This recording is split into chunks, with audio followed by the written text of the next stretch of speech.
नमस्कार, मैं हूं आपके साथ शुभांगी पांडे और आप देख रहे हैं जेएमडी न्यूज। तो नहाय खाए के साथ भगवान सूर्यदेव की उपासना का पर्व छठ शुरू हो चुका है। छठ के पर्व का अलग ही महत्व है। छठ के पर्व के अवसर पर चर्चा के लिए हमारे साथ स्टूडियो में मौजूद है पंडित पवन तिवारी जी। पंडित जी, बहुत बहुत स्वागत है आपका।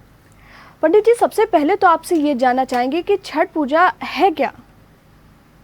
शुभांगी जी, सबसे पहले सूर्य उपासना के इस पावन पर्व छठ माई के इस पावन पर्व की सभी उपासकों को बहुत बहुत शुभकामनाएं देता हूं अपने ज्योतिष सेवा संस्थान की ओर से, और बहुत बहुत शुभकामनाएं देता हूं जेएमडी न्यूज़ परिवार को।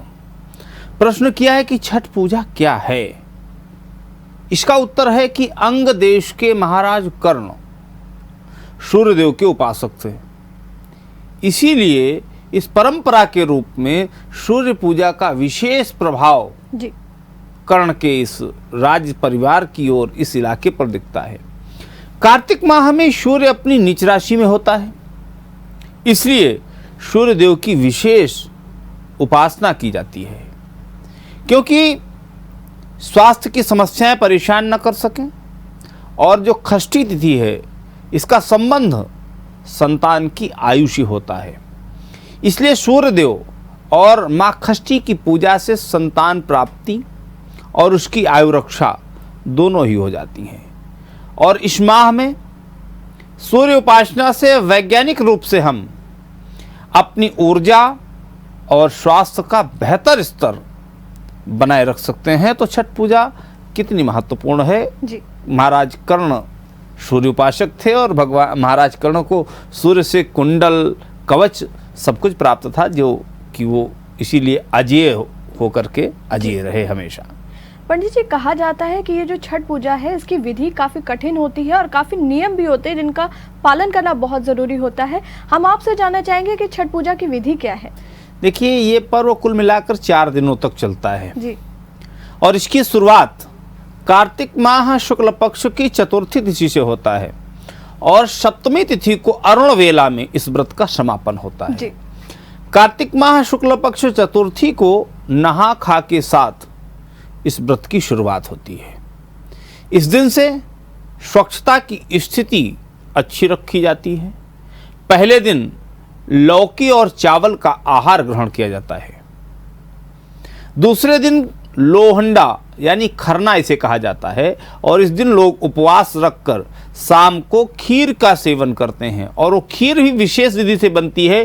खीर गन्ने के रस की बनी हुई होती है और उसमें नमक या चीनी का प्रयोग या गुड़ का प्रयोग नहीं होता है।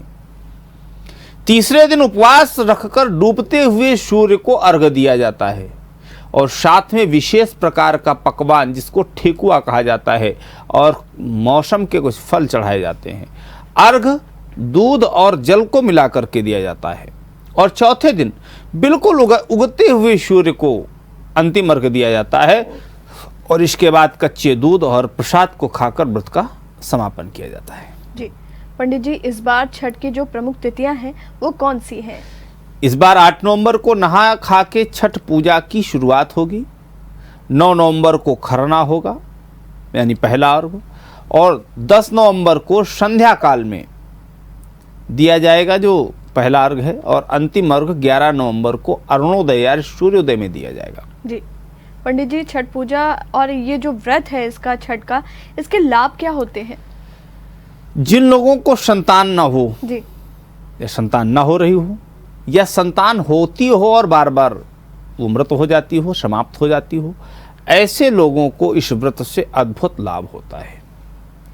और अगर संतान पक्ष से आप कष्टित हैं, आपकी संतान आपको कष्ट दे रही है, तो भी ये व्रत लाभदायक होता है। और अगर कुष्ठ रोग या पाचन तंत्र की गंभीर समस्या हो तो भी इस व्रत को रखना शुभ होता है। और जिन लोगों की कुंडली में सूर्य की स्थिति खराब हो, राज पक्ष से समस्या हो, ऐसे लोगों को भी इस व्रत को जरूर रखना चाहिए, छठ माई की पूजा करनी चाहिए। पंडित जी, ऐसा सुनने में आता है ये जो छठ पूजा है इसका जो विधान है और जो नियम है काफ़ी उन्हें सावधानी पूर्वक करना चाहिए, तो हमारे दर्शकों को बताइए कि ये जो सावधानियां हैं वो क्या कुछ हैं? देखिए, ये व्रत अत्यंत सफाई जी। और सात्विकता का है। इसमें कठोर रूप से सफाई का ख्याल रखना चाहिए जी। घर में अगर एक भी व्यक्ति छठ मैया का उपवास रखता है, छठ का व्रत रखता है, तो बाकी सभी परिवारीजनों को सात्विकता और स्वच्छता का पालन करना पड़ेगा। ये विशेष रूप से ध्यान रखें। जी। पंडित जी, सूर्य की पहली किरण उषा और अंतिम किरण प्रत्युषा को कच्चे दूध से अर्घ देने का क्या विधान है? देखिए, नेक जी। निष्ठा व आस्था का महान पर्व छठ का बहुत महत्व है जी।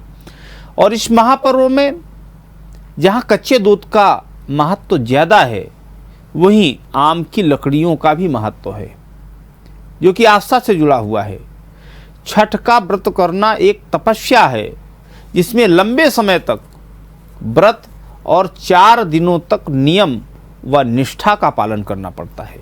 यही नहीं, इसके अलावा इस महापर्व की तैयारी तो 1-2 हफ्ते पहले से ही प्रारंभ हो जाती है। तैयारी में जैसे गेहूं को धोना, सुखाना, मिट्टी का चूल्हा बनाना, मिट्टी के अलग अलग तरह के दिए बनाना, यही कारण है कि हर कोई इस व्रत को नहीं कर पाता।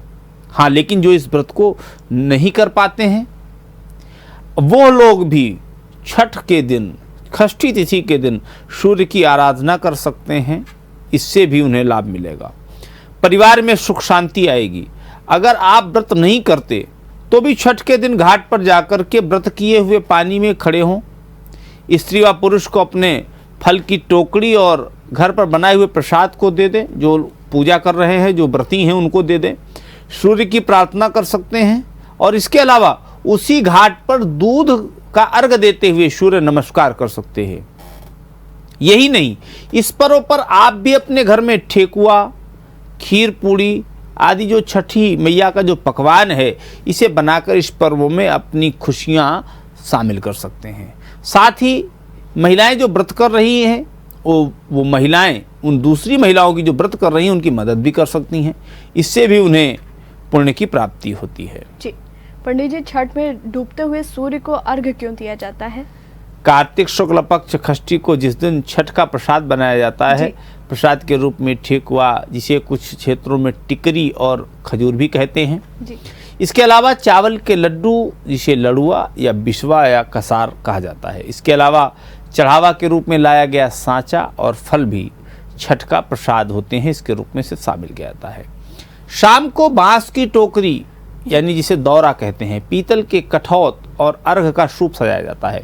इसमें मुख्य रूप से केला, अनानास, बड़ा मीठा नींबू, सेब, सिंघाड़ा, मूली, अदरक और पत्ते, अदरक जो है वो पत्ते समेत होती है, गन्ना और कच्ची हल्दी व नारियल रखते हैं। इसके बाद जिस व्यक्ति ने व्रत ले रखा हो, उसके साथ परिवार व पड़ोस के सारे लोग सूर्यास्त के सूर्य को अर्घ देने घाट की ओर चल पड़ते हैं। सूर्य की शक्तियों का मुख्य स्रोत, ध्यान से समझ ले हमारे दर्शक शुभांगी जी, कि सूर्य की शक्तियों का मुख्य स्रोत उनकी पत्नी उषा और प्रत्युषा हैं। जी। इसीलिए छठ में सूर्य के साथ साथ दोनों शक्तियों की संयुक्त आराधना होती है।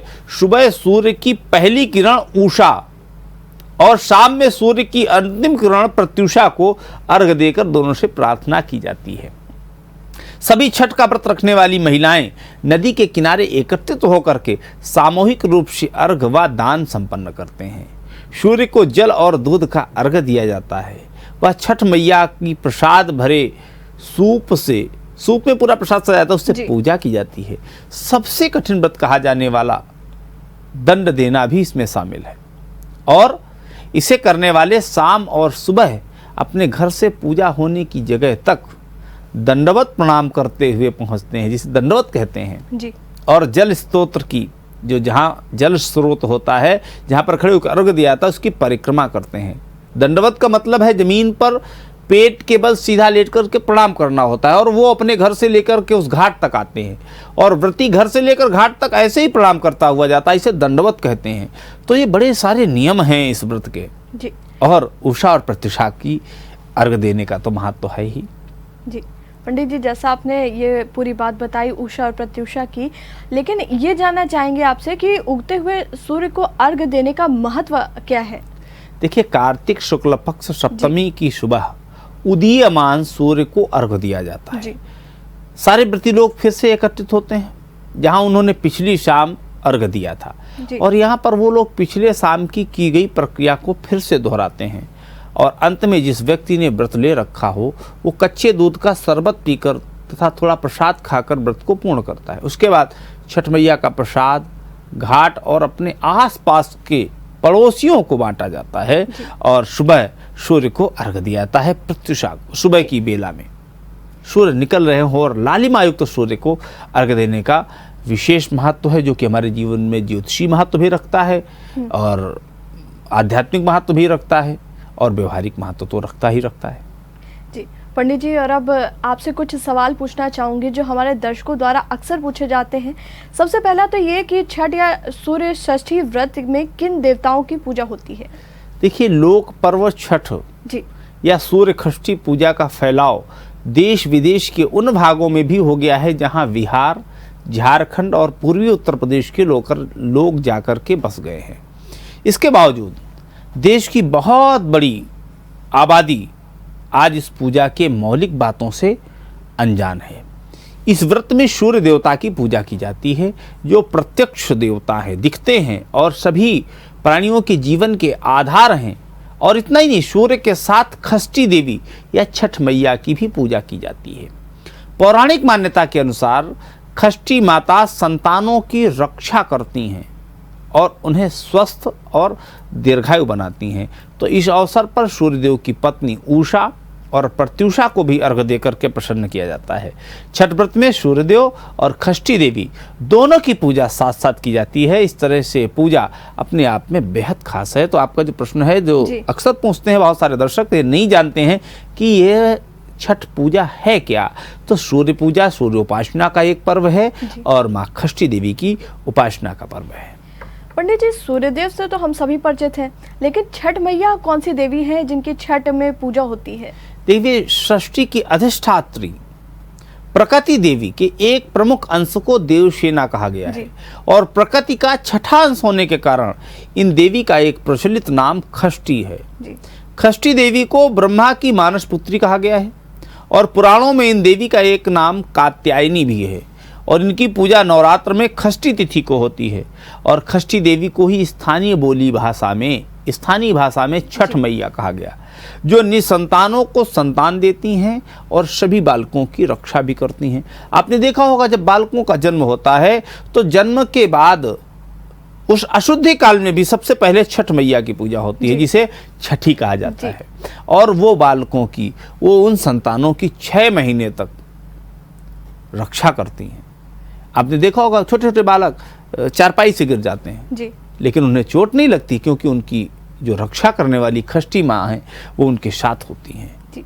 बहुत सारे बालक सोते में हंसते हैं, रोने लगते हैं, तो वो भी माँ षष्ठी देवी की ही कृपा होती है उन बालकों पर। इसलिए बालकों को सबसे पहले पूजा षष्ठी की जाती है, तो वही षष्ठी देवी हैं, और उन्हीं को आज हम छठ माई के रूप से जानते हैं और उनकी पूजा करते हैं। पंडित जी, ये जो षष्ठी देवी हैं, इनकी जो पूजा है और पूरा व्रत है, इसकी शुरुआत आखिर कैसे हुई और पुराणों में इसके बारे में क्या कुछ बताया गया है?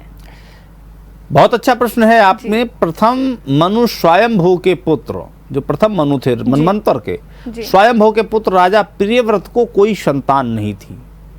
इसके कारण से वो दुखी रहते थे, और महर्षि कश्यप ने राजा से पुत्रेष्ट यज्ञ कराने को कहा। राजा ने यज्ञ कराया, जिसके बाद उनकी महारानी मालिनी ने एक पुत्र को जन्म दिया, लेकिन दुर्योग से वह शिशु मरा हुआ पैदा हुआ, मृत अवस्था में पैदा हुआ। राजा का दुख देख करके एक दिव्य देवी प्रकट हुई और उन्होंने उस मृत बालक को जीवित कर दिया। देवी की इस कृपा से राजा बहुत खुश हुए और उन्होंने षष्ठी देवी की स्तुति की। तभी से यह पूजा संपन्न की जा रही है, षष्ठी देवी की और छठ मैया की। पंडित जी, आध्यात्मिक ग्रंथों में सूर्य की पूजा का प्रसंग कहाँ कहाँ मिलता है? देखिए, शास्त्रों में भगवान सूर्य को गुरु भी कहा गया है। पवन पुत्र हनुमान जी ने भी सूर्य से ही शिक्षा पाई। प्रभु श्री राम का आदित्य हृदय स्तोत्र का पाठ कर सूर्य देवता को प्रसन्न करने के बाद ही रावण को अंतिम बाण मारा था प्रभु राम ने, और उस पर विजय पाई थी। प्रभु श्री कृष्ण के पुत्र शाम्ब को कुष्ठ रोग हो गया था, तो उन्होंने सूर्य की उपासना करके उस रोग से मुक्ति पाई थी। जी। सूर्य की पूजा वैदिक काल से काफी पहले से होती आई है, और जो वैदिक काल है उसके पहले से सूर्य पूजा, सूर्य उपासना है। हमारे देवताओं ने, ऋषियों ने, मुनियों ने, मनुष्यों ने, सभी ने सूर्य उपासना की है। जी पंडित जी, जो हमारा धर्म है सनातन धर्म है, और इसमें बहुत सारे देवी देवता हैं जिनकी पूजा होती है और काफी माना जाता है उन्हें, लेकिन इन सब के बीच में सूर्य क्या स्थान है? सूर्य के स्थान की अगर बात करें जी। तो सूर्य की गिनती उन 5 प्रमुख देवी देवताओं में की जाती है जिनकी पूजा सबसे पहले करने का विधान है। जी। पंचदेव में सूर्य के अलावा 4 और भी देवता हैं, वो हैं गणेश, दुर्गा, शिव और विष्णु। ये मत्स्य पुराण में ऐसा लिखा हुआ है, मत्स्य पुराण के अंतर्गत की बात है, ये हमारी बात नहीं है। तो उन पंच देवताओं में भगवान सूर्य का प्रथम स्थान है, और सूर्य प्रत्यक्ष देवता हैं। इस पृथ्वी को जागृत करने वाले प्रत्यक्ष देवता सूर्य और चंद्र हैं, जिनको हम देखते हैं। जी। तो प्रत्यक्ष देवता होने के कारण इनका प्रथम स्थान है पूजा में। जी पंडित जी, आपसे जानना चाहेंगे कि सूर्य की जो पूजा होती है उससे किस तरीके के फल मिलते हैं, और जो पुराण है उसमें उनका क्या मत है, पुराणों का क्या मत है, हमारे दर्शकों को बताइए। देखिए, सूर्य पूजा का पुराणों पर क्या मत है। भगवान सूर्य सभी पर उपकार करने वाले अत्यंत दयालु हैं। सूर्य की रोशनी सभी जगह पड़ती है, सूर्य की ऊर्जा सभी को प्राप्त होती है। वो उपासक को आयु, जो सूर्य की उपासना करते हैं, ऐसे जातकों को आयु, आरोग्य, धन धान्य, संतान, तेज, कांति, यश और वैभव व सौभाग्य देते हैं। वह सभी को चेतना देते हैं। सूर्य की ऊर्जा से ही चेतना है। सूर्य की उपासना करने से मनुष्य को सभी तरह के रोगों से छुटकारा मिल जाता है। जो सूर्य की उपासना करते हैं वो दरिद्र, दुखी, शोकग्रस्त और अंधे नहीं होते। सूर्य को ब्रह्म का ही तेज बताया गया है शास्त्रों में।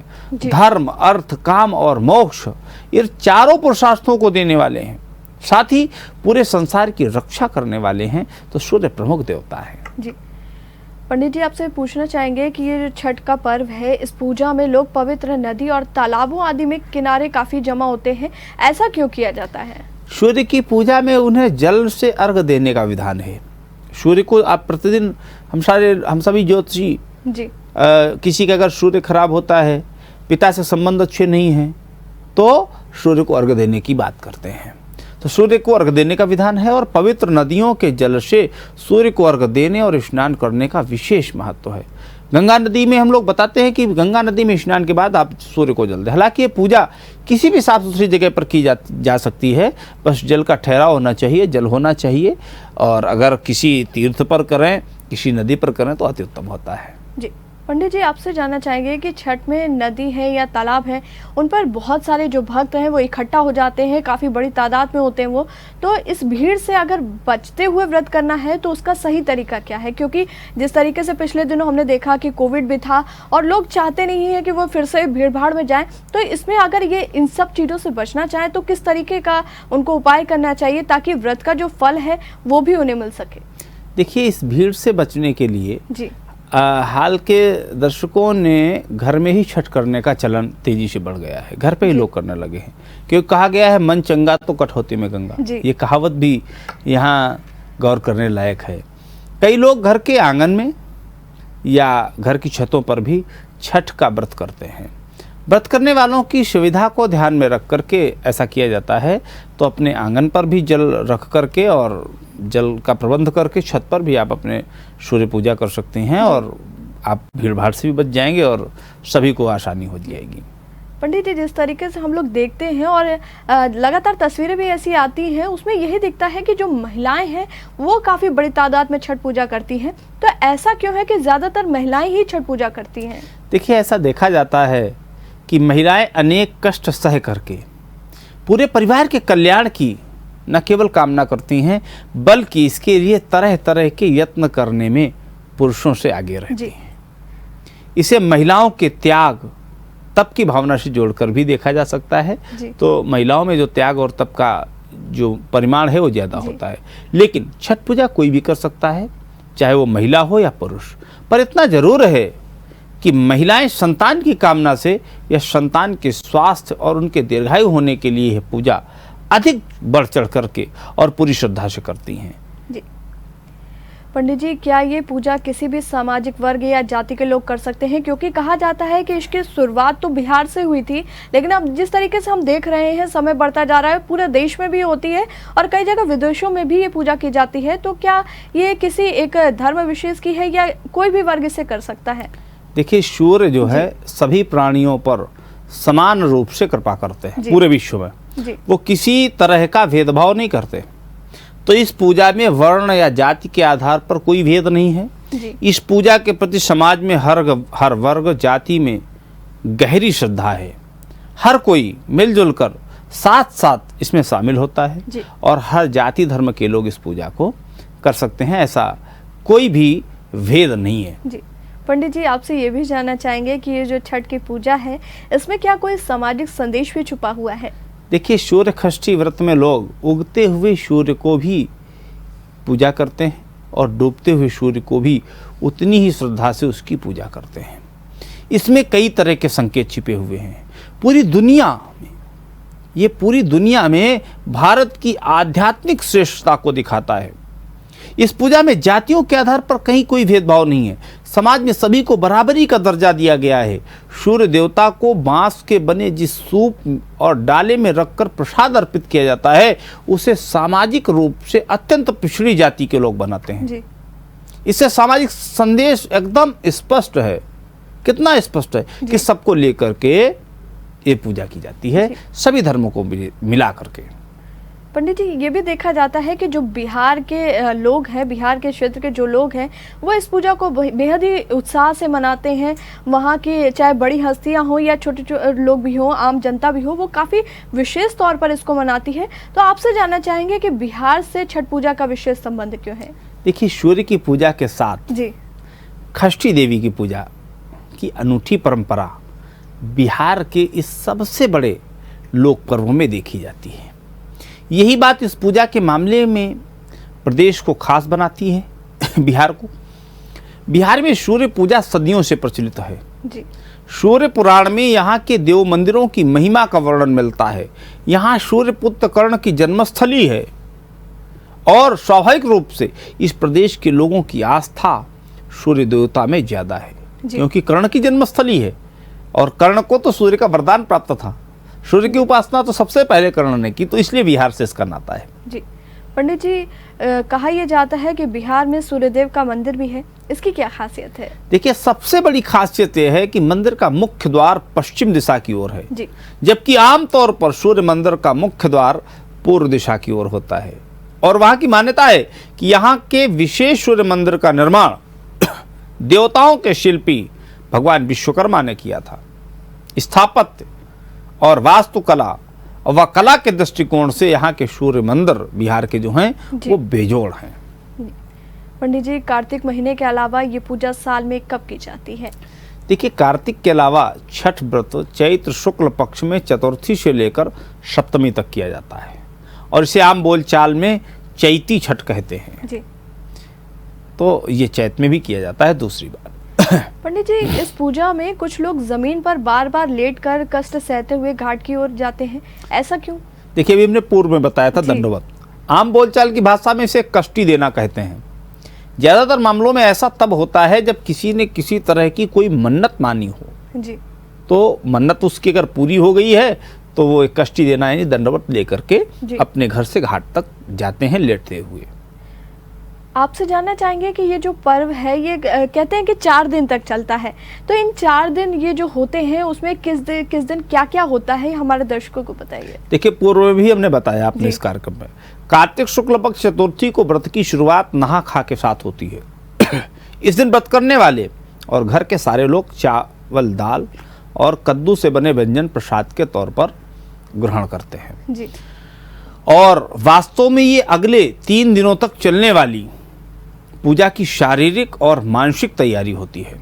दूसरे दिन कार्तिक शुक्ल पंचमी को शाम में मुख्य पूजा होती है। इसे खरना कहा जाता है और प्रसाद के रूप में गन्ने के रस या गुड़ में बनी हुई खीर चढ़ाई जाती है। कई घरों में चावल का पिट्ठा भी बनाया जाता है और लोग उन घरों में जाकर के प्रसाद ग्रहण करते हैं। जिन घरों में पूजा होती है वहाँ जाते हैं, प्रसाद ग्रहण करते हैं। तीसरे दिन कार्तिक शुक्ल पक्ष षष्ठी की शाम को अस्ताचलगामी सूर्य को अर्घ दिया जाता है। व्रती लोगों के साथ साथ सारे लोग डूबते हुए सूर्य को अर्घ देते हैं और चौथे दिन कार्तिक शुक्ल पक्ष सप्तमी को उगते हुए सूर्य को अर्घ देने के बाद व्रत का पारण किया जाता है और उसके साथ व्रत की समाप्ति होती है। तो ये चारों दिनों का अलग विधान है और सूर्य उपासना माँ षष्ठी देवी की कृपा आप सभी को प्राप्त हो। जो दर्शक हैं और जो व्रती हैं, आप सभी के मनोकामनाएं पूर्ण करें षष्ठी देवी और सूर्य देवता। पंडित जी बहुत बहुत शुक्रिया हमसे जुड़ने के लिए और इतनी सारी जानकारी हमारे दर्शकों से साझा करने के लिए। दर्शकों, उम्मीद है कि आपको भी ये जानकारियां बेहद पसंद आई होंगी। फिलहाल के लिए इस प्रोग्राम में इतना ही।